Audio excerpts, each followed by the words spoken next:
إن الحمد لله نحمده ونصلي على رسوله الكريم أما بعد أعوذ بالله السميع العليم من الشيطان الرجيم من همزه ونفخه ونفثه بسم الله الرحمن الرحيم إن الذين اتخذوا العجل سينالهم غضب من ربهم وذلة في الحياة الدنيا وكذلك نجزي المفترين۔ تفسیر القرآن کا سبق آج انشاءاللہ سورۃ الاعراف رکوع نمبر 19 پڑھیں گے۔ ہم پہلے لفظی ترجمہ اس کا دیکھتے ہیں، پھر انشاءاللہ اس کی تفسیر پڑھیں گے۔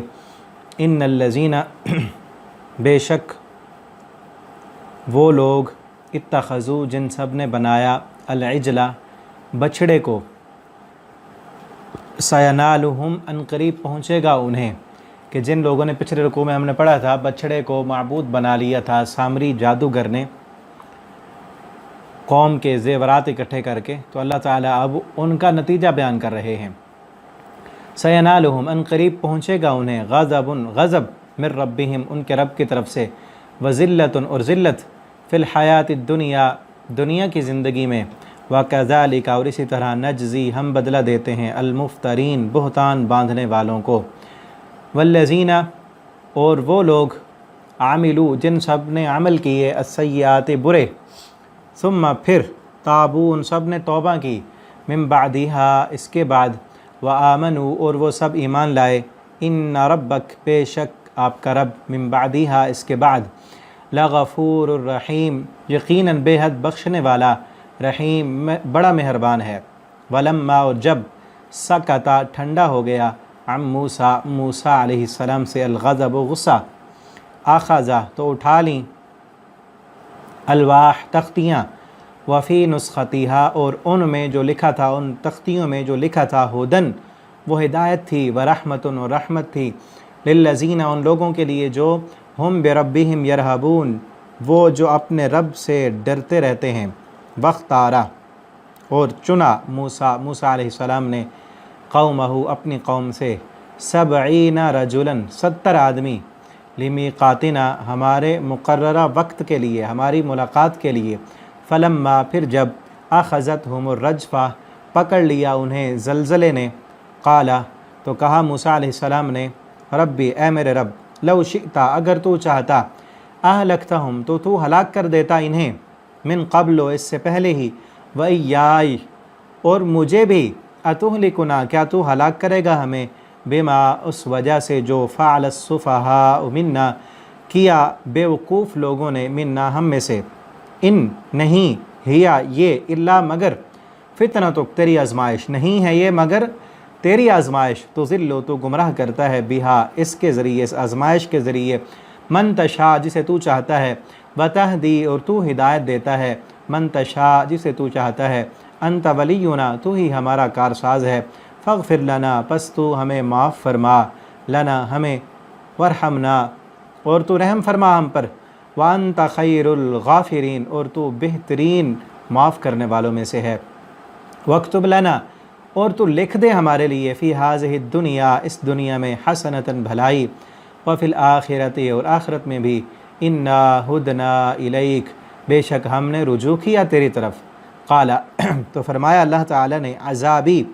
میرا جو عذاب ہے اصیبو میں پہنچاتا ہوں بھی اس کو، من اشاء جس پر میں چاہتا ہوں، ورحمتی اور میری رحمت وسعت گھیرے ہوئے ہے کل شیء ہر چیز کو، فساکتبھا پھر ان قریب میں لکھ دوں گا اسے، اس رحمت کو میں لکھ دوں گا، للذین ان لوگوں کے لیے جو یتقون جو سب پرہیزگاری اختیار کرتے ہیں، ویؤتون الزکوٰۃ اور زکوٰۃ ادا کرتے ہیں، والذین اور وہ لوگ جو ہم بآیاتنا یؤمنون ہماری آیتوں پر ایمان رکھتے ہیں، الذین وہ لوگ جو ان لوگوں پر رحمت لکھی جائے گی، وہ لوگ جو یتبعون وہ سب پیروی کرتے ہیں، الرسول النبی رسول کی، النبی جو نبی، الامی نبی امی ہیں، الذین جو کہ یجدون وہ سب پاتے ہیں اس کو، مکتوباً لکھا ہوا، عندہم اپنے پاس، فی التورات تورات میں، والانجیل اور انجیل میں، یأمرہم وہ حکم دیتا ہے انہیں، بالمعروف نیکی کا، وینہاہم اور وہ روکتا ہے انہیں، عن المنکر برائی سے، ویحل لہم الطیبات اور وہ حلال کرتا ہے ان کے لیے طیبات پاکیزہ چیزیں، وَيُحَرِّمُ عَلَيْهِمُ الْخَبَائِثَ اور وہ حرام کرتا ہے ان پر الخبائث ناپاک چیزیں، وَيَضَعُ عَنْهُمْ إِصْرَهُمْ اور وہ دور کرتا ہے ان سے إِصْرَهُمْ ان کا بوجھ، وَالْأَغْلَالَ الَّتِي اور وہ طوق الَّتِي جو کانت تھے علیہم ان پر، فالذین تو وہ لوگ جو آمنوا سب ایمان لائے بھی اس رسول پر، وعزروا اور ان سب نے حمایت کی اس کی، ونصروا اور سب نے مدد کی اس کی، واتبعوا اور ان سب نے پیروی کی، النور اس نور کی، الذی انزل معہ جو نور نازل کیا گیا معہ اس کے ساتھ، اولئک وہی لوگ ہم المفلحون کامیاب ہونے والے ہیں۔ یہاں تک رکوع کمپلیٹ ہوا، تو ابھی اس کی تفسیر پڑھتے ہیں ہم۔ پیچھے ہم پڑھتے آ رہے ہیں موسیٰ علیہ السلام کا واقعہ، جب موسیٰ علیہ السلام اللہ رب العالمین کی ملاقات کے لیے گئے 40 راتیں، اور جب واپس آئے پیچھے جو ہے قوم کے اندر ایک بندہ تھا سامری نامی، جس نے بچھڑا بنا لیا تھا اور اس سے آواز آتی تھی۔ تو موسیٰ علیہ السلام جیسے ہی واپس آئے غصے میں آ گئے اور اپنے بھائی کو پکڑ لیا اور گھسیٹنے لگے۔ انہوں نے کہا میں نے تو ان کو روکا تھا۔ موسیٰ علیہ السلام نے پھر ان کو بھی ڈانٹا۔ پھر ان لوگوں کو سزا دی گئی، کچھ نے توبہ کر لی موسیٰ علیہ السلام کے آنے سے پہلے، اور کچھ کو دنیا میں ہی سزا ملی، کہ انہیں کہا گیا کہ جن نے یہ بچھڑے کی عبادت کی ہے وہ جس قبیلے میں سے بھی ہیں ان کو قتل کر دیا جائے۔ تو ان کو یہ سزا دی گئی۔ تو اللہ رب العالمین نے اس کا ذکر کیا، بے شک وہ لوگ جنہوں نے بچھڑے کو معبود بنایا ان قریب انہیں غضب پہنچے گا ان کے رب کی طرف سے، وذلت اور ذلت بھی فی الحیات الدنیا اسی دنیا کی زندگی میں، یہی دنیا کی زندگی میں انہیں ذلت پہنچی اور سزا ملی انہیں۔ اور پھر جو اصل بنانے والا سامری تھا اس کو بھی ایسی دردناک سزا دی گئی، آگے سورہ طٰہٰ میں آئے گا کہ وہ کسی کو ہاتھ نہیں لگاتا تھا۔ وہ کہتا تھا ان تقول لا مساس، کہ تو کہے گا لا مساس، مجھے چھوؤ نہیں، کہ وہ جس کو ہاتھ لگاتا یا اسے کوئی سلام کرتا ہاتھ لگاتا تو وہ بیمار پڑ جاتا، بخار میں پڑ جاتا اور تڑپنے لگتا۔ تو وہ یہ کہتا ہوا ہر وقت رہتا کہ لا مساس، مجھے چھونا نہیں، مجھے ہاتھ نہیں لگانا۔ وَكَذَلِكَ نَجْزِي الْمُفْتَرِينَ اللہ فرماتے ہیں اسی طرح افطراء کرنے والوں کو ہم بدلہ دیتے ہیں، کہ یہ گھڑا تھا نا، انہوں نے اپنی طرف سے اپنے ذہن اور اپنی سوچ سے معبود خود بنا لیا تھا، ٹھیک ہے نا۔ معبود تو اللہ تعالیٰ کی ذات ہے۔ اس نے کہا کہ نہیں، یہ سامنے جو نظر آتا ہے، انسان نا اصل مادی چیزوں کی طرف اس کا رجحان جلدی جاتا ہے، جو چیز نظر آتی ہے، جو محسوس ہوتی ہے۔ اللہ رب العالمین نے اسی لیے قرآن کے شروع میں کہا ہے الذین یؤمنون بالغیب، مومن وہ ہیں جو بن دیکھی چیزوں پر ایمان لاتے ہیں، جنت جو دیکھی نہیں، جہنم جو دیکھی نہیں، حساب جزا سزا اللہ کی ذات نہیں دیکھی، ان پر ایمان لانا ہے، اور یہی اصل ایمان ہے، بنیاد ہے ایمان کی۔ لیکن انسان کی جو فطرت ہے، زیادہ تر انسان جو ہے وہ ان مادی چیزوں کی طرف جاتا ہے جن کا فائدہ جلدی بھی ہوتا ہے اور آنکھوں کے سامنے بھی ہوتا ہے۔ اسی لیے اسی سوچ نے پھر آنکھوں کے سامنے رکھی ہوئی چیز کی عبادت کرانا شروع کر دی، ٹھیک ہے نا۔ پچھلے سبق میں نے یہ بھی بتایا تھا کہ جس طرح یہ لوگ بنی اسرائیل کے فرعون کے غلام تھے، وہاں ذہنی طور پر غلامی کی وجہ سے ان کا ذہن اسی طرح کا بنا ہوا تھا، اور کہنے لگے ہمیں بھی اسی طرح کے معبود چاہیے جو نظر آئے ہمارے سامنے ہو آنکھوں کے۔ اور اسی طرح ہم بھی ہندوستان میں رہتے تھے ہندوؤں کے ساتھ، اور وہ بتوں کی پوجا کرتے تھے۔ پاکستان بنا، خطہ تو آزاد ہو گیا، لیکن ذہنی طور پر غلام لوگوں نے کیا کیا؟ وہی کام درباروں اور مزاروں پر، ظاہر ہے نا معبود سامنے ہے، وہ سامنے رکھی ہوئی چیزوں کی عبادت کرنے اور سر جھکانے کے عادی تھے، تو وہی کرنا شروع کر دیا۔ اللہ تعالی ہم لوگوں کو ہدایت دے، اور کلمہ پڑھنے والے لوگوں کو، ہم مسلمانوں کو کلمے کی سمجھ عطا کرے۔ اللہ ہمیں قرآن پڑھنے کی توفیق دیں۔ والذین اور وہ لوگ عاملوا السیئات جن سب نے برے عمل کیے، پھر انہوں نے توبہ کی، وآمنوا پھر وہ ایمان لائے، یعنی توبہ کے بعد پھر اپنے ایمان کو مضبوط کیا۔ ان ربک بے شک آپ کا رب، من بعد اس کے بعد، توبہ کے بعد، لغفور الرحیم معاف کرنے والا، رحم کرنے والا ہے۔ توبہ کے بعد آپ کا رب رحم کرنے والا اور معاف کرنے والا ہے۔ کئی لوگ گناہ بھی کر رہے ہوتے ہیں اور کہتے ہیں اللہ غفور الرحیم ہے، ہاں اللہ غفور الرحیم ہے، لیکن یہ آیت ذہن میں رکھیں، ان ربک من بعدہا لغفور الرحیم، اس کے بعد پوری آیت دیکھیں، ایمان لائے، ایمان کے بعد برے عمل ہو گئے، ان سے گناہ ہو گئے، شرک ہو گیا، بدعت کا ارتکاب ہو گیا، زنا کر بیٹھے، شراب پی بیٹھے، چوری ڈکیٹی زنا جو بھی ہے گناہ کر بیٹھے، سیئات برے عمل کیے، پھر برے عمل کر کے یہ کہا کہ اللہ غفور الرحیم ہے، نہیں، ثم تابوا، پھر توبہ کی، من بعدها، اس کے بعد وآمنوا، پھر ایمان لائے، یہاں آمنوا سے مراد اسی ایمان تو جو پہلے تھا گناہ کرتے وقت، نبی کریم صلی اللہ علیہ وسلم کا فرمان ہے جب بندہ گناہ کرتا ہے ایمان نکل جاتا ہے، زانی جب زنا کرتا ہے اس وقت اس کے دل میں ایمان نہیں ہوتا، چور جب چوری کرتا ہے، ڈاکو جب ڈاکہ ڈال رہا ہوتا ہے، شرابی جب شراب پی رہا ہوتا ہے، ایمان اس کے دل سے نکل جاتا ہے، پھر جب توبہ کرتا ہے پھر ایمان آ جاتا ہے، اپنے ایمانوں کو پھر مضبوط کیا، آپ کا رب اس کے بعد معاف کرنے والا ہے، یعنی توبہ کریں گے، استغفار کریں گے، اللہ تعالیٰ سے معافیاں مانگیں گے تو پھر آپ کا رب معاف کرنے والا ہے، ایسے نہیں اگر گناہوں بھری زندگی میں موت آ گئی تو پھر ان بطش ربک لشدید، جہاں وہ غافر غفار غفور ہے تو وہاں وہ جبار بھی ہے، قہار بھی ہے، قاہر بھی ہے، ٹھیک ہے نا، وَهُوَ الْقَاهِرُ فَوْقَ عِبَادِهِ، ان بطش ربک لشدید بھی ہے، اس نے جہنم بھی بنائی ہے، ان ربک من بعدها لغفور الرحیم، ولما سکت، اور جب ٹھنڈا ہوا، موسیٰ علیہ، پچھلے رکوع میں ہم نے پڑھا تھا نا، موسیٰ علیہ السلام اپنے بھائی سے غصے میں آ گئے اور انہیں پکڑا، انہوں نے کہا کہ میرے ماں جائے بھائی، میں نے تو ان کو روکا تھا اور قریب تھا کہ یہ مجھے بھی یقتلوننی، مجھے قتل نہ کر دیتے، تو پھر موسیٰ علیہ السلام کا غصہ جب ٹھنڈا ہوا، وہ جو تختیاں لے کے آئی تھیں وہ رکھی ہوئی تھیں، گرا دی تھیں، وہ اٹھائیں، اور ان تختیوں میں ہدایت، اللہ فرماتے ہیں ہدایت تھی، رحمت تھی، کن لوگوں کے لیے؟ ان لوگوں کے لیے رحمت تھی جو اپنے رب سے ڈرتے رہتے ہیں، وَاخْتَارَ موسیٰ، اور پھر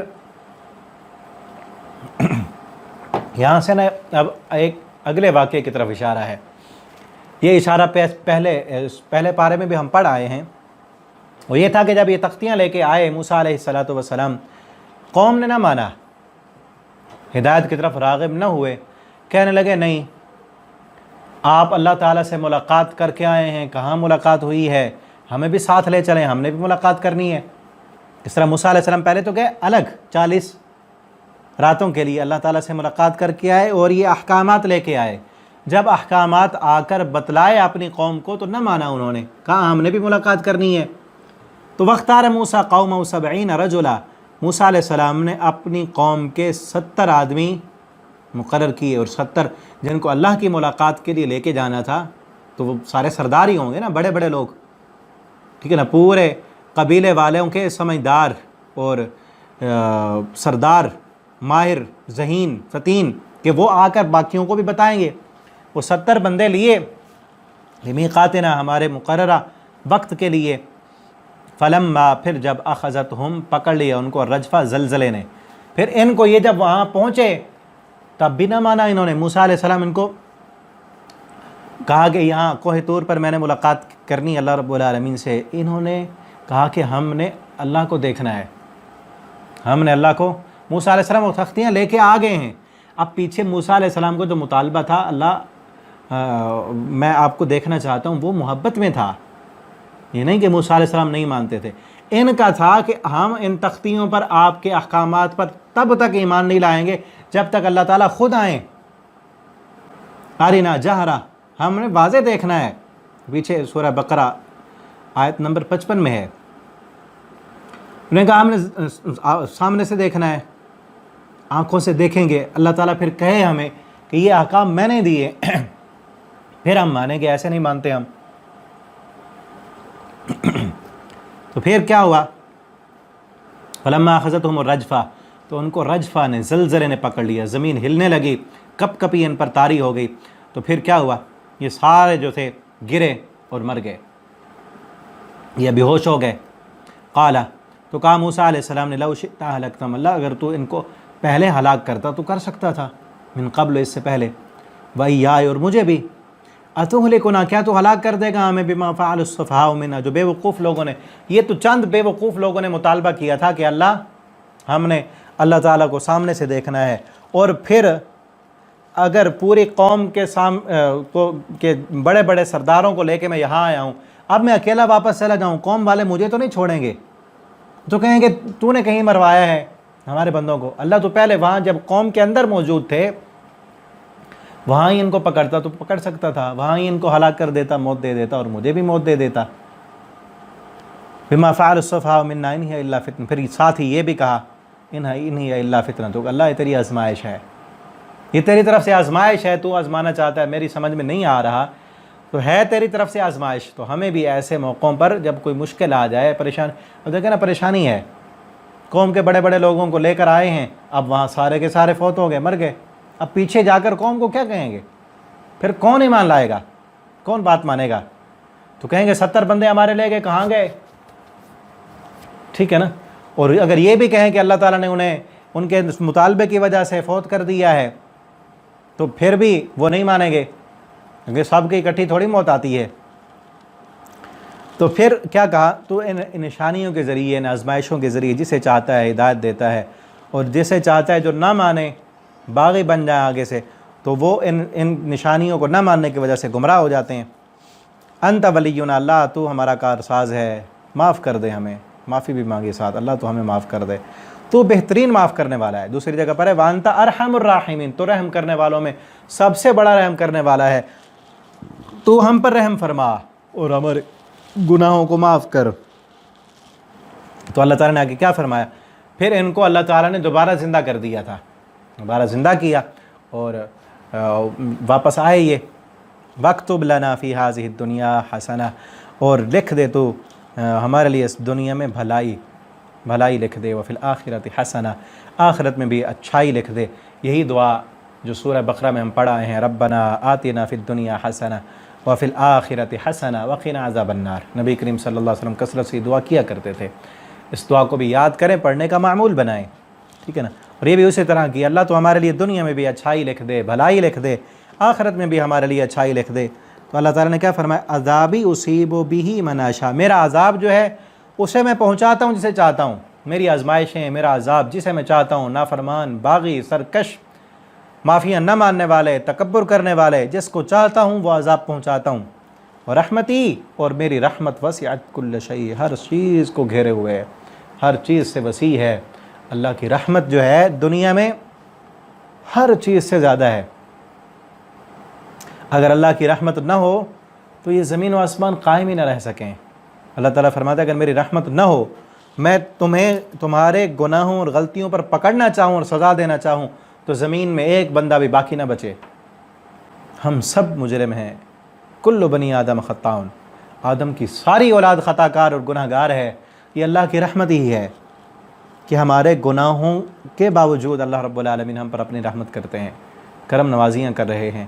اس کی رحمتیں ہی ہیں کہ ہم کھا رہے ہیں، پی رہے ہیں، وہ رزق دے رہا ہے۔ دیکھیں اس کی کتنی عبادت کرنے والے لوگ ہیں، عبادت کرنے والے لوگ کتنے ہیں، لیکن پھر بھی نافرمانوں اور باغیوں کا وہ رزق کبھی بند نہیں کرتا۔ یہی ہے نا، وَرَحْمَتِي وَسِعَتْ كُلَّ شَيْءٍ، رحمت وسیع ہے کہ جہاں وہ اپنے فرما برداروں کو رزق دیتا ہے، وہاں اپنے باغیوں اور نافرمانوں کا رزق بند نہیں کرتا۔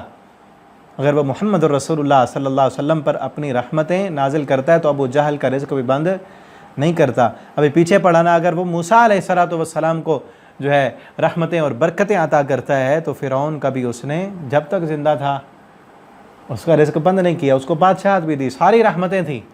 اور آج اس وقت بھی دیکھ لیں ہمارے عمل، ہمارے کرتوت، ہمارے گناہ اور بغاوتیں ہماری کس حد تک پہنچی ہوئی ہیں۔ ایسے کام ہو رہے ہیں۔ ابھی پچھلے دنوں جو چلا معاملہ ہمارے ملک پاکستان میں ٹرانسجنڈر بل کا، کتنا بغیرتی والا کام ہے، اللہ کے عذاب کو دعوت دینے والا کام، اور سادہ لوگوں کو ورگلایا جا رہا ہے جی یہ تو جو تیسری جنس ہے، جو خنثی ہیں، ان کے لیے، ان کے حقوق کے لیے بنایا جا رہا ہے، ان کا حقوق کے لیے نہیں ہے۔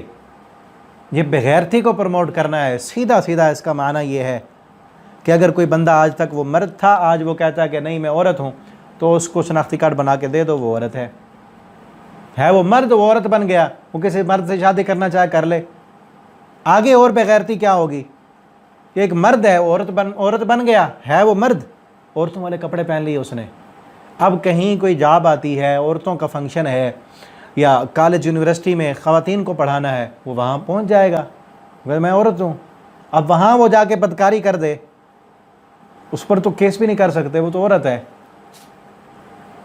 یہ تو دنیا میں اتنی بڑی خرابیاں ہوں گی، اور پھر یہ کام ایسا ہے کہ وہ مرد عورت بن کے عورت کے ساتھ شادی کی اور رجسٹر ہو گیا، ایسا کام۔ پیچھے ہم پڑھا ہے نا قوم لوط کا فعل، اللہ تعالیٰ نے کیسے عذاب بھیجا، پتھروں کی بارش برسائی اور زمین کو نیچے سے اٹھا کر آسمان کی بلندیوں پر لے جا کر الٹا کر کے پٹخ دیا۔ یہ کیا تھا؟ اللہ کی بغاوت کا نتیجہ تھا، اللہ کی نافرمانی کرنے کا نتیجہ تھا، اور وہی کام کہتے ہیں ہمیں اس کی اجازت دی جائے۔ کلمہ پڑھنے والے، کلمے کے نام پر لیے ہوئے ملک میں تو اللہ کے عذاب کو دعوت دینے والی بات ہے نا، چیخ چیخ کا کہہ رہے ہیں کہ اللہ ہم پہ بارش پتھروں کی برسا۔ یہی ہے نا، ایک ہے مجرم جرم کر رہا ہے، چھپ کے کر رہا ہے، ہو بھی رہا ہے پہلے، لیکن اب اس کو کہتے ہیں کہ اجازت دو ہمیں۔ وہ ملک جس ملک کے آئین میں لکھا ہے کہ کوئی بھی اس ملک کا قانون قرآن و سنت کے خلاف نہیں بنے گا، یہ کتنا بڑا جھوٹ ہے، اور قانون پاس ہو چکا ہے، ایسا قانون کہ جس میں اجازت ہے جو مرضی کرو، جنسی بے روی، آوارگی، بے حیائی، جو مرضی کرتے رہو۔ یہی ہے نا کہ یہ لوگ کہہ رہے ہیں کہ اللہ ہم پہ پتھروں کی بارش برسا، یہ اللہ کی رحمت ہی ہے کہ ہم بچے ہوئے ہیں۔ ہمارے پیارے پیغمبر صلی اللہ علیہ وسلم کی دعا ہے کہ ہم بچے ہوئے ہیں، ورنہ عمل ہماری قوم کے، ہمارے لیڈروں کے، اور سارے مجرم ہیں نا جنہوں نے ووٹ دے کے ان کو آگے بھیجا، ان کو اختیار، ووٹ دینے کا یہ معنی ہے نا کہ اختیار ان کو دے دیا کہ جاؤ قانون سازی کرو وہاں بیٹھ کے ہمارے لیے، اور اب سارے کہہ رہے ہیں، سٹیٹس لگائے ہوتے ہیں ہم بری ہیں جی، ہم بری ہیں۔ ووٹ دے کر تم بری کیسے ہو؟ توبہ کرو اللہ تعالیٰ سے، تم نے تو اختیار دیا ان کو کہ جاؤ قانون بناؤ، اب انہوں نے بنا لیا ہے۔ تو یہ اللہ کی رحمت ہے، اور ایک لمحہ بھی ہم اللہ کی رحمت کے بغیر نہیں گزار سکتے۔ دعا کرتے رہا کریں، یا حی یا قیوم برحمتک استغیث، اے زندہ رہنے والے، اے قائم رکھنے والے، برحمتک استغیث، تیری رحمتوں کا میں محتاج ہوں۔ فساکتب، اللہ فرماتے ان قریب میں لکھ دوں گا اسے، کہ اب تو رحمت وسیع ہے ساری کائنات میں، پوری دنیا میں، ان قریب یہ رحمت خاص ہو جائے گی۔ کب؟ قیامت کو، قیامت کے دن یہ رحمت پھر خاص ہوگی۔ کن لوگوں کے لیے؟ للذین یتقون، ان لوگوں کے لیے جو تقوی اختیار کرتے ہیں، جو اللہ سے ڈرتے ہیں، جو پرہیزگاری اختیار کرتے ہیں۔ پھر یہ رحمت خصوصاً اللہ کے نیک بندوں کے لیے ہوگی۔ ان کی صفات کیا ہیں؟ یؤتون الزکوٰۃ، جو زکوٰۃ ادا کرتے ہیں، اللہ سے ڈرتے ہیں، زکوٰۃ ادا کرتے ہیں۔ والذین هم بآیاتنا یؤمنون، ہماری آیتوں پر ایمان لانے والے ہیں۔ رحمت کے مستحق وہی لوگ ہوں گے، دنیا میں بھی خصوصی رحمت ان کے لیے ہوگی، اور آخرت میں بھی رحمت صرف انہی کے لیے ہوگی، ان کے علاوہ کسی اور کے لیے آخرت کے دن اللہ کی رحمت نہیں ہوگی۔ آگے بھی انہی لوگوں کی صفات بیان کی جا رہی ہیں جو لوگ قیامت کے دن اللہ کی رحمت کے مستحق بنیں گے۔ کون لوگ؟ الذین، وہ لوگ جو یتبعون، جو پیروی کرتے ہیں اس رسول کی، النبی الامی، جو رسول ہیں، نبی ہیں، امی ہیں۔ امی کہتے ہیں جس کا کوئی استاد نہ ہو، جس نے دنیا میں کسی سے کوئی تعلیم حاصل نہ کی ہو۔ یہ نبی کریم صلی اللہ علیہ وسلم کی صفت ہے، آپ صلی اللہ علیہ وسلم کی خاصیت ہے۔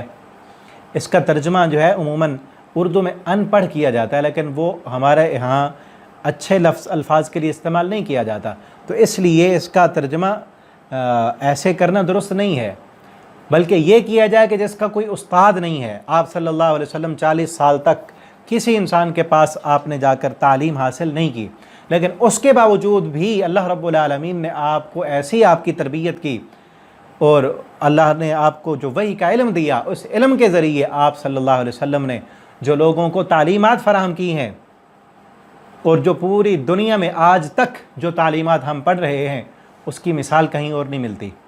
اور آپ صلی اللہ علیہ وسلم نے وہ لوگ، اور النبی الامی کا ایک معنی یہ بھی ہے کہ ان پڑھوں کے نبی، وہ ان کے نبی جو امی تھے۔ آپ صلی اللہ علیہ وسلم خود بھی آپ کے کوئی استاد نہیں تھے، اور آپ کے صحابہ، انہوں نے بھی کوئی دنیا میں کسی استاد کے پاس نہیں پڑھا، ان کے استاد محمد الرسول اللہ صلی اللہ علیہ وسلم تھے، اور آپ نے اپنے صحابہ کی ایسی تربیت کی کہ چند سالوں میں وہ انقلاب آیا کہ پوری دنیا میں اس انقلاب کی مثال نہیں پیش کی جا سکتی، کہ 13 سال میں وہ لوگ جو ایک دوسرے کے دشمن تھے، ایک دوسرے کے خون کے پیاسے تھے، ایک دوسرے پہ جانیں نچھاور کرنے والے بن گئے۔ ایسے آپ نے محبتوں اور پیار میں ان کو جو ہے شیر و شکر کر دیا کہ جو لوگ گھوڑا آگے بڑھانے اور گھوڑے کو پانی پلانے پر لڑ پڑتے تھے وہ اس قدر ایک دوسرے کے لیے ہو گئے کہ ایک جنگ کے میدان میں پڑے ہوئے ہیں 5-7 صحابہ اور زخمی ہیں، پیاسے ہیں، پیاس لگی ہے، پانی کا پیالہ آتا ہے، ایک صحابی کہتا ہے میں نے نہیں، میرے بھائی کو زیادہ پیاس لگی، اس کو پہلے پلاؤ، میری خیر ہے۔ وہی تھے یہ جو گھوڑا کو پانی پلانے پر لڑ پڑتے تھے، لڑائیاں ایسی بڑھتی تھیں کہ قبیلوں کے قبیلے مارے جاتے اور بعد والوں کو پتہ نہیں ہوتا تھا لڑائی شروع کیوں ہوئی ہے۔ یہ آپ صلی اللہ علیہ وسلم کی تربیت تھی اور آپ صلی اللہ علیہ وسلم کی تعلیمات تھیں، آپ کا اخلاق تھا، آپ کا کردار تھا۔ اور آج بھی جو انسان آپ صلی اللہ علیہ وسلم کی تعلیمات کو، آپ کے سیرت کو، آپ صلی اللہ علیہ وسلم کے بتلائی ہوئی تعلیم، آپ کا علم، آپ کی احادیث جو ان کو پڑھتا ہے، ان پر عمل کرنے کی کوشش کرتا ہے تو وہ بھی دنیا میں بھی ترقی پاتا ہے، آخرت میں بھی اسی کے لیے کامیابی ہے۔ الذین یجدون، وہ نبی جسے وہ پاتے ہیں، وہ کون؟ جسے پیچھے یہود سے خطاب تھا، بنی اسرائیل کا تذکرہ تھا، یہ بنی اسرائیل جس کو اپنی کتاب تورات میں اس کی نشانیاں پاتے ہیں، مکتوباً لکھا ہوا ان کے پاس، فی التورات، تورات میں، والانجیل، اور انجیل میں بھی لکھا ہوا ہے۔ تورات میں بھی نبی کریم صلی اللہ علیہ وسلم کے آنے کی بشارتیں موجود تھیں، انجیل میں بھی تھیں۔ یأمرہم، انہیں حکم دیتا ہے بالمعروف، نیکی کا، وینہاہم عن المنکر، اور وہ منع کرتا ہے انہیں برائی سے۔ نبی کریم صلی اللہ علیہ وسلم کی بعثت کا بنیادی مقصد کیا تھا؟ یزکیہم، تزکیہ کرنا، نیکی کا حکم دینا، گناہ والے کاموں سے روکنا۔ ویحل لہم الطیبات، اور پاکیزہ چیزیں ان پر حرام کرتا ہے۔ ویحرم علیہم الخبائث، خبیث چیزیں جو ان کی صحت کے لیے مضر ہیں وہ چیزیں ان پر حرام کرتا ہے۔ یہ بھی نبی کریم صلی اللہ علیہ وسلم کی بہت بڑی ذمہ داری ہے، ٹھیک ہے نا۔ آج ہمیں بھی چاہیے، اور یہ پہلی بنیاد ہے۔ نبی اللہ تعالیٰ، ہم آگے پڑھیں گے، اللہ تعالیٰ فرماتے ہیں ایھا الرسل کلوا من الطیبات، اے رسولو پاکیزہ کھاؤ۔ طیب نہ، یہاں حلال نہیں کہا، طیب کہا ہے۔ حلال ہونا اور ہے، طیب ہونا اور ہے۔ طیب میں حلال، حرام تو طیب بن نہیں سکتا۔ طیب میں دوسری شرط یہ ہے کہ حلال ہونے کے ساتھ ساتھ وہ صاف ستھرا بھی ہو، پاکیزہ ہو، صاف ستھرا کھانا کھائیں، صاف ستھرا پانی پئیں، صاف ستھری خوراک کھائیں۔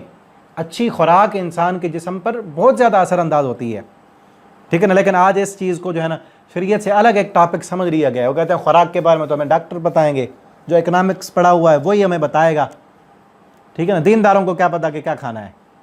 بلکہ بنیادی چیز یہی ہے، خوراک کا انسان کے جسم پر بڑا اثر ہوتا ہے۔ جس کا رزق ہی حرام کا ہے، خوراک ہی حرام کی ہے، کیا عبادت کرے گا؟ خون ہی جس کا حرام کے پیسوں پر، ناجائز طریقے سے کمائے ہوئے مال پر پلا ہوا ہے جسم، وہ کیا اللہ کی عبادت کرے گا؟ ٹھیک ہے نا۔ تو بنیادی چیز انسان کی خوراک ہے، اور اس کو دیکھیں کس ذریعے سے کما رہے ہیں۔ حلال ہو طریقہ، اور پھر حلال کمائے ہوئے مال سے حلال چیز خریدیں، حلال چیز کھائیں، گوشت حلال کا ہو، حلال طریقے اور حلال ذریعے سے لیا ہوا ہو، گوشت جو ہے وہ ذبح بھی حلال صحیح طریقے سے، جائز طریقے سے کیا گیا ہو، اور باقی بھی جتنی چیزیں ہیں۔ اور دوسری چیز طیب ہونا ضروری ہے کہ بیمار جانور کا گوشت نہ ہو، گلے سڑے پھل فروٹ اور سبزیاں نہ ہوں، ٹھیک ہے نا۔ تو اس کا بڑا اثر ہوتا ہے۔ خوراک اگر خراب کھائیں گے تو جسم بیمار ہوگا، خرابیاں پیدا ہوگیں۔ اور آج دیکھ لیں کہ جتنی بھی بیماریاں ہیں خوراک میں بے ترتیبی کی وجہ سے ہیں۔ کینسر، ہیپاٹائٹس اور یرقان اور پتہ نہیں کیا کیا چیزیں جو ہے نا بیماریاں آ چکی ہیں۔ ان میں اکثر بیماریاں خوراک میں بد پرہیزی اور صاف ستھری خوراک نہ کھانے کی وجہ سے، فاسٹ فوڈ، جنک فوڈ کھانا، اور ایسی خوراک کا استعمال کرنا کہ جس کے بعد معدہ جو ہے وہ خراب ہو جائے، یا اتنا کھانا کہ کھا کھا کے تھک جائے بندہ، پھر جو ہے ختم کرے، ٹھیک ہے نا۔ پیٹ بھر کے نہیں، تھک کے۔ شادیوں پہ کس طرح کھا رہے ہوتے ہیں لوگ۔ نبی کریم صلی اللہ علیہ وسلم کا کیا طریقہ ہے؟ آپ صلی اللہ علیہ وسلم نے فرمایا پیٹ کا ایک حصہ کھانے کے لیے، ایک پانی کے لیے، اور ایک سانس لینے کے لیے۔ اور ہم جو زیادہ کھاتا ہے نا، زیادہ کھانے کو کوئی فائدہ نہیں، نقصان ہے۔ زیادہ کھانے سے معدہ بھی خراب ہوتا ہے، سستی اور کاہلی بھی ہوتی ہے، نیند بھی بہت آتی ہے، اور بندہ پھر کسی کام کا نہیں رہتا۔ کم کھائیں، طیب کھائیں، حلال کھائیں، صاف ستھری خوراک کھائیں، اور وہ چیزیں کھائیں جو فطرتی ہوں، نیچرل ہوں، وہ چیزیں جن میں جو ہے فطرت کے مطابق بنائی ہوئی چیز اس میں بہت کم استعمال کی گئی ہے، جن میں جو آرٹیفیشل چیزیں اور کیمیکل ایسی طرح کی چیزوں بنا کر جو ہے نا وہ چیزیں بنائی جاتی ہیں، ان کا استعمال چھوڑ دیں تو بہتر ہے۔ نہیں اگر چھوڑ سکتے، مجبوری ہے، تو کم سے کم کریں، زیادہ وہ چیزیں کھائیں جو فطرت کے قریب ہیں، جو قدرتی زمین سے اگنے والی جو گندم ہے اس کا آٹا کھائیں، جو پھل سبزیاں اللہ رب العالمین نے پیدا کی ہیں وہ کھائیں، ٹھیک ہے نا۔ اسی طرح جو گوشت اللہ رب العالمین نے جن چیزوں کا گوشت حلال کیا ہے وہ کھائیں، صحت مند رہیں، صحت مند رہیں گے تو اچھی عبادت کر سکیں گے، اگر صحت ہی درست نہ ہوئی تو پھر کیا ہوگا، پھر عبادت میں بھی سستی آئے گی، ٹھیک ہے نا۔ اور دعا بھی کریں اللہ رب العالمین اللہم انی اسألک العفو والعافیۃ فی الدنیا والآخرہ، اللہ ہمیں صحت اور عافیت دے، دنیا میں بھی آخرت میں بھی۔ اور اس کے لیے بنیادی ایک بات آگے میں کرتا ہوں، ایک بات میرے ذہن میں آ رہی ہے۔ ایک حکیم آیا تھا، طبیب، مدینہ میں نبی کریم صلی اللہ علیہ وسلم کے صحابہ کا علاج کرنے کے لیے، کئی عرصہ تک رہا، کوئی بیماری نہ ہوا، کوئی بیماری۔ اور ہمارے ہاں دیکھیں ہر محلے میں کلینک کھلا ہوا ہے، ڈاکٹروں کی دکانیں بڑھ رہی ہیں۔ اور میں تو کئی دفعہ سوچتا ہوں، ہمارا جامعہ کے باہر روڈ پر کافی عرصہ پہلے جب میں وہاں پڑھتا تھا تو میرے خیال سے ایک میڈیکل سٹور تھا، صرف ایک، وہ بھی اب موجود ہے، مجھے یاد ہے جب کوئی دوائی وغیرہ لینی ہوتی تو اس پر جاتے۔ اور اب اسی روڈ پر اتنے میڈیکل سٹور کھلے ہوئے ہیں کہ گنے نہیں جا رہے، پتہ نہیں کہ کتنے ہیں، اس سائڈ پہ کتنے ہیں، دوسری سائڈ پہ کتنے ہیں، گلیوں میں کتنے ہیں، یہ کیا ہے۔ اور اتنے ہی زیادہ ہوٹل کھول چکے ہیں، ہوٹل بھی پہلے ایک دو ہوا کرتے تھے، اب نئے سے نئے ہوٹل بنتے جا رہے ہیں۔ جتنے زیادہ ہوٹل بن رہے ہیں، فاسٹ فوڈ آ رہے ہیں، اور لوگوں کا رجحان اس طرف جا رہا ہے، اتنی زیادہ بیماریاں بھی بڑھتی جا رہی ہیں، ٹھیک ہے نا۔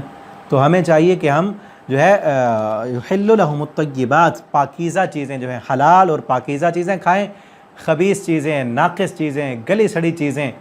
اور پھر اسی لیے میں نے کہا نا، جو بیکریز کی بنی ہوئی چیزیں ہوتی ہیں اور دوسری جن میں فطرتی چیزیں نہیں ہیں، فیکٹریوں میں تیار کی گئی ہیں، پتہ نہیں ان میں کیا چیز انہوں نے ڈالی ہے، ٹھیک ہے نا۔ جیسے جوسز ہیں، آپ خود پھل لیں، ان کا جوس خود نکالیں، آپ پیکٹ میں بند کیا وہ جوس لیتے ہیں، پتہ نہیں انہوں نے پھل ڈالا بھی ہے یا نہیں ڈالا، ڈالے ہیں تو کس طرح کے گلے سڑے ڈالے ہیں، اور پھر کتنے دنوں تک رکھا ہوا ہے، اور کون سے کیمیکل اس میں ڈال کے اس کو سیو کیا ہوا ہے، ٹھیک ہے نا۔ تو اس کی وہ صلاحیت تو نہیں رہتی اس میں۔ اور اللہ تعالیٰ سے دعا بھی کریں کہ اللہ تعالیٰ ہمیں وہ چیزیں عطا کرے جو فطرتی ہوں، جو قدرتی ہوں، ٹھیک ہے نا۔ اور جو فطرت کے مطابق، جس طرح جانوروں کا گوشت ہے، دودھ ہے، سب سے بہترین نعمت، جس کے کھانے کے بعد یہ دعا کی کہ اللہ ہمیں یہ زیادہ دے، ٹھیک ہے نا۔ دودھ پینے کے بعد کی دعا کیا ہے؟ اللہم بارک لنا فیہ وزدنا منہ، اللہ جو پیا اس میں برکت دے اور زیادہ دے۔ باقی کسی چیز کے کھانے کے بعد یہ دعا نہیں، دعا عام باقی چیزیں کھانے کے بعد دعا ہے اللہم بارک لنا فیہ وارزقنا خیرا منہ، اللہ جو کھایا اس میں برکت دے، اس سے بہتر عطا کر۔ دودھ پینے کے بعد یہ نہیں کہا گیا کہ اس سے بہتر، دودھ کے سے اچھی بہتر چیز کوئی اور نہیں ہے، صحت کے اعتبار سے اور انسان کی غذائیت کے اعتبار سے، ٹھیک ہے نا۔ اور وہ بھی آج فطرتی نہیں ملتا، ٹھیک ہے نا۔ اللہ سے دعا کیا اللہم انی اسألک لبنا خالصا، اللہ تعالیٰ نے قرآن میں کہا ہے نا لبنا خالصا سائغا للشاربین، ہم نے تمہیں خالص دودھ پلایا ہے۔ تو اللہ تعالیٰ سے دعا کریں گے تو انشاءاللہ اللہ تعالیٰ ضرور عطا کریں گے۔ آگے فرمایا وَيَضَعُ عَنْهُمْ إِصْرَهُمْ، اور وہ جو ان کے اوپر بوجھ ہیں ان بوجھوں کو بھی وہ دور کرتے ہیں۔ نبی کریم صلی اللہ علیہ وسلم سابقہ امتوں نے اپنے اوپر خود جو ہے بوجھ کئی قسم کے ڈال دیے تھے۔ وہ بوجھ کیا تھے کہ کئی چیزیں جو شریعت کا حصہ نہیں تھیں انہوں نے خود شریعت کا حصہ بنا لی تھیں۔ اس طرح ہمارے ہاں بھی اب بہت بوجھ بن چکے ہیں۔ کیا تھا کہ علاقے کے رسم و رواج، کچھ چیزیں کچھ قوم کے بڑے لوگوں نے اپنی عزت کے لیے، اپنی شان کے لیے، اپنی پہچان کے لیے شروع کی۔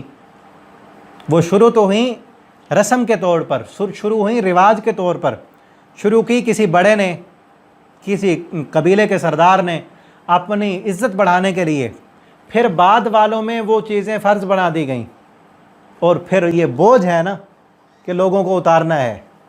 یضع عنہم اسرہم، یہ پیارے پیغمبر صلی اللہ علیہ وسلم وہ بوجھ ان سے ہٹا دینے والے ہیں۔ آج بھی یہ بوجھ امت مسلمہ پر ڈال دیے گئے ہیں۔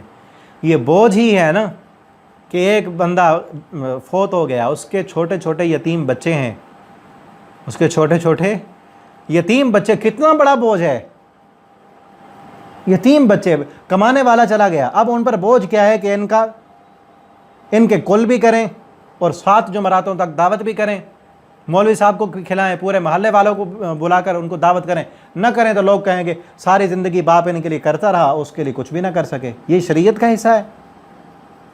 ان بیچاروں سے کوئی یہ پوچھنے والا نہیں ہوتا کہ اور یتیم بچوں یہ تو بتاؤ باپ تمہارا فوت ہو گیا، کوئی پیچھے تمہارے لیے چھوڑا بھی ہے نہیں؟ وہ کفن جو اس کا لے کے آئے ہو کسی سے ادھارے پیسے لیے ہیں یا اپنے پاس تھے؟ ٹھیک ہے نا؟ تو ان کو کیا ہوتا ہے، اگلے دن پوچھ رہے ہوتے ہیں، ہاں بھی تیسرا دن ہو گیا، کیا پکاؤ گے، کیا کھلاؤ گے، کیا تیاری کر رہے ہو؟ یہ کیا ہے؟ بوجھ ہے۔ یضع عنہم اسرہم، ان بوجھوں کو پیارے پیغمبر صلی اللہ علیہ وسلم ان کے کندھوں سے اتار کر پھینک دینے کے لیے آئے تھے۔ یہی بوجھ بنی اسرائیل نے بھی اپنے اوپر لاد دیے تھے، وہی بوجھ آج قرآن سے دوری کی وجہ سے، شریعت اور سنت سے دوری ہونے کی وجہ سے امت مسلمہ پر بھی لاد دیے گئے ہیں۔ یہ بوجھ ہیں۔ اور اس طرح جہیز، غریب بیچارہ کدھر جائے؟ وہ ساری زندگی اپنی بیٹی کا جہیز اکٹھا کرتے کرتے وہ بوڑھا ہو جاتا ہے۔ یہ کیا ہے؟ ہندوانہ رسم ہے، جہیز بھی ہندوانہ رسم ہے۔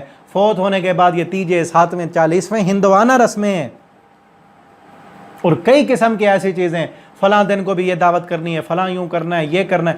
پھر فوت ہونے کے بعد ایک تو 7 پتہ نہیں 11 جمعرات ہیں، مجھے اب پورا یاد نہیں ہے، اس طرح ہوتا ہے کہ، اور پھر ہر سال پھر کرنا ہے، اور پھر یتیم بیچارے ادھارے پیسے اٹھا کر مقروض بن جاتے ہیں۔ وہ ابھی ایک قرضہ پورا ہوا نہیں ہوتا، اگلا پھر آیا ہوا ہوتا ہے کام۔ یہ بوجھ ہیں، یہ شریعت کا حصہ نہیں ہے، یہ دین کا حصہ نہیں ہے، محمد الرسول اللہ صلی اللہ علیہ وسلم کی سیرت یہ نہیں ہے۔ آپ تو ان بوجھوں سے ہمیں ہٹانے آئے تھے۔ بالاغلال التی کانت علیہم، وہ طوق جو ان کے گردنوں میں تھے، ان طوقوں کو بھی نکالنے والے۔ وہ طوق کیا تھے؟ وہ طوق یہ تھے کہ جو ان کا بڑا لیڈر، دین کا مذہبی قائد جو کہتا وہ کرنا پڑتا، ان کے طوق گلے میں پہنے ہوئے تھے کہ یہ ہمارا لیڈر ہے، یہ فلاں ہے، یہ بزرگ ہے، اس نے جو کہہ دیا بس یہی ہے سب کچھ۔ وہی طوق آج کلمہ پڑھنے والوں نے بھی پہن لیے کہ ہمارے امام صاحب ہیں، ہمارے بزرگ ہیں، ہمارے پیر صاحب ہیں، ہمارے فلاں ہیں۔ یہی طوق تو نبی کریم صلی اللہ علیہ وسلم نکالنے کے لیے آئے تھے نا۔ فالذین آمنوا بہ، پس وہ لوگ جو ایمان لائیں گے آپ پر، وہی رحمت کے مستحق بنیں گے۔ پیچھے ہم پڑھا ہے نا کہ رحمت اللہ تعالیٰ فرماتے ہیں ان قریب فساکتبھا للذین، ہم ان لوگوں کے لیے لکھ دیں گے، انہی کی صفات ہیں۔ درمیان میں نبی کریم صلی اللہ علیہ وسلم کی صفات آ گئیں۔ اب پھر وہی وہ لوگ جو ایمان لائے اس رسول پر، اب رسول اللہ صلی اللہ علیہ وسلم کے ساتھ ہمارا تعلق جو ہے اس کی جو بنیادیں ہیں وہ بنیادیں بتائی جا رہی ہیں کہ رسول کے ساتھ ایک کلمہ پڑھنے والے کا تعلق کیسا ہونا چاہیے۔ پہلی چیز کیا ہے؟ آمنوا بہ، اس رسول صلی اللہ علیہ وسلم پر ایمان لانا ہے۔ اشہد ان لا الہ الا اللہ واشہد ان محمدًا عبدہ ورسولہ، محمد صلی اللہ علیہ وسلم کو اللہ کا بندہ اور اس کا رسول مانتے ہوئے ان پر ایمان لانا ہے۔ وعزروا، اور ان کی عزت اور توقیر کرنی ہے، ان کی حمایت کا اعلان کرنا ہے۔ جس مشن کو وہ لے کے آئے اسی مشن کے لیے وہی مشن اپنا بنا لینا ہے۔ ونصروا، اور ان کی مدد کی۔ واتبعوا، اور تم سب پیروی کرو اس نور کی، الذی انزل معہ، جو اس پیارے پیغمبر صلی اللہ علیہ وسلم کے ساتھ وہ نور اتارا گیا۔ ٹھیک ہے نا؟ پیچھے 6 پارے میں ہم نے پڑھا، وہاں بھی تھا قد جاءکم من اللہ نور وکتاب مبین، تمہارے پاس نور اور کتاب مبین آ گئی، کہ وہی نور ہے جو رسول اللہ صلی اللہ علیہ وسلم کے ساتھ اتارا گیا ہے۔ آپ صلی اللہ علیہ وسلم کی شریعت، یہ قرآن اور آپ کی تعلیمات، یہ نور ہیں۔ جن لوگوں نے آپ صلی اللہ علیہ وسلم کی اتباع اور پیروی کی اور اس قرآن کی، آپ کی تعلیمات کی پیروی کی، اولئک هم المفلحون، وہی لوگ کامیاب ہونے والے ہیں۔ تو ہمارا رسول اللہ صلی اللہ علیہ وسلم کے ساتھ تعلق تب مضبوط ہوگا جب ہم آپ پر ایمان لائیں، آپ صلی اللہ علیہ وسلم کی مدد کریں، آپ سے محبت کریں، اور اپنی جان سے بھی زیادہ آپ صلی اللہ علیہ وسلم کے ساتھ محبت کریں، عزرو، حمایت کی، محبت کی، عزت کی، توقیر کی، اور آپ صلی اللہ علیہ وسلم کی مدد۔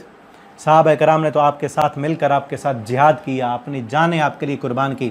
ہمارے لیے مدد کا راستہ یہ ہے کہ ہم آپ صلی اللہ علیہ وسلم کے مشن کو اٹھا کر آپ کے دین کی مدد کریں، جس مشن کے لیے آپ صلی اللہ علیہ وسلم نے اپنی پوری زندگی گزار دی تھی۔ اپنی زندگی کا مقصد بھی ہم وہی بنا لیں، تو پھر ہم بھی آپ صلی اللہ علیہ وسلم کی مدد کرنے والے ہیں۔ اور وہ نور، یہ قرآن، اس قرآن کو پڑھیں، اس کے مطابق عمل کریں، آپ صلی اللہ علیہ وسلم کی تعلیمات کو پڑھیں، آپ کی احادیث کو پڑھیں، تو انشاءاللہ ہمارا رسول اللہ صلی اللہ علیہ وسلم کے ساتھ تعلق بھی مضبوط ہوگا، اور قیامت کے دن اللہ رب العالمین ہمیں اپنی خاص رحمت کا مستحق بھی بنا دیں گے۔ اللہ تعالی ہمیں عمل کرنے کی توفیق عطا فرما دیں۔ آخر دعوانا الحمد للہ رب العالمین۔